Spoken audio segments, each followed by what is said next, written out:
Ito yung mga alagang manok ko. Ito yung Texas. Tapos ito yung dalawang kulay brown na to. Ito, tatakaw itong mga manok na to. Lakas kumain. Ito, gagawin ko pa ng kulungan. Dati yung Texas kung ano. Yan o. Tandang. Ito galing kay Daser to. Yung mga manok na to. Lakas kumain itong mga to. Ito, yan. Paitlugin ko tsaka paanakin yan. Yan. Tapos ito yung mga tanlad ko. Yan. Ito naman yung aking, ito dito ako gagawa ng kulungan ng manok. Pag nagparami ako ng manok, lalagay. Pinya ko. Ayan o. Malaki na.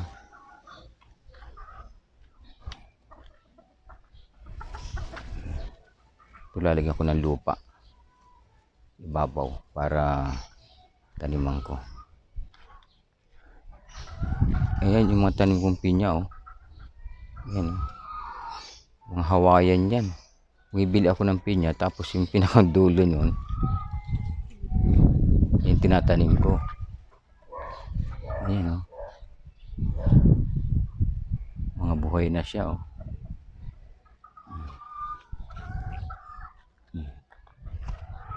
Ang dami o. Sumuli na yung saging. Ito ano to, latundan to. Pagka nagkadahon na to, ililipat ko to ng lugar. Ayan pa yung mga pinya o. Yun. Tapos ito naman yung mga wastage ng mga prutas. Diyan ko nilalagay. Tapos tatabunan ko siya ng lupa.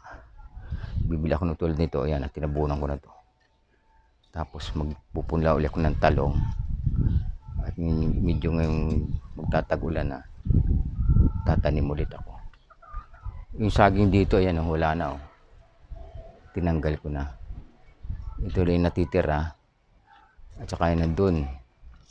Doon ko tinanim. Para dito, ano siya, maluwag na. Ito yung dwarf na ano, nyog. Magto 2 years na sa November to. Ayan. Tapos itong kalamias ko, more than a year lang ito. Pero tingnan mo. Ayan o, may bunga na o. Tinanim ko to last year, April.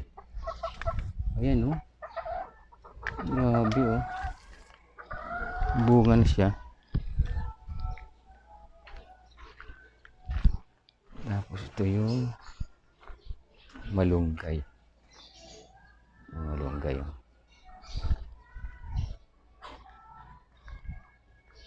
Ito yung kalamansi. Ayan, yung mga bunga.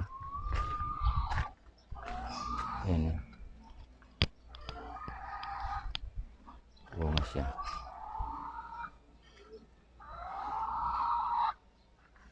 Datang wastage siya, no? Mga pinagbalita ng pakwan. Yan, nilalagay ko dyan. Magiging siya, pagka na, ano siya, tuyo na siya, magiging siya abono na. Oh, itong bayabas, oh. Taas na, oh. Yan, oh.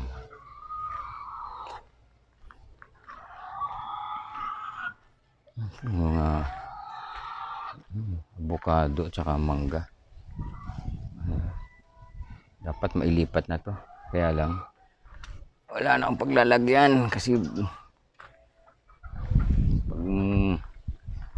dito bala ko dito maglagay ng binarkot kong ano yung ano ba yung tawag doon, jackfruit, langka, avocado.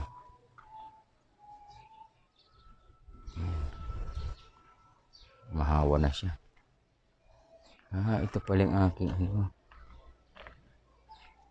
Yung chiko. At saka yung aking kayamito. Ito mo sa init oh. Ito mo sa init nung grabe oh. Tutuyo yung dahon oh. Yan yung kayamito. Ganda pag lumaki na. Markot din yan.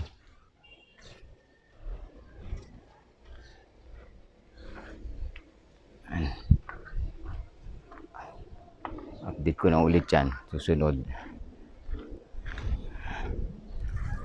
Mainit na. Ito na. Ito pala mga kawayan na to. Yan ang gagawing kulungan ng manok. Yan o. Dito ko ilalagay yan sa katabi ng tandang. Dito. Pinapatuyo ko muna. At dito ko siya ibabakod. Yan. Tapos magdadagdag ulit tayo ng manok.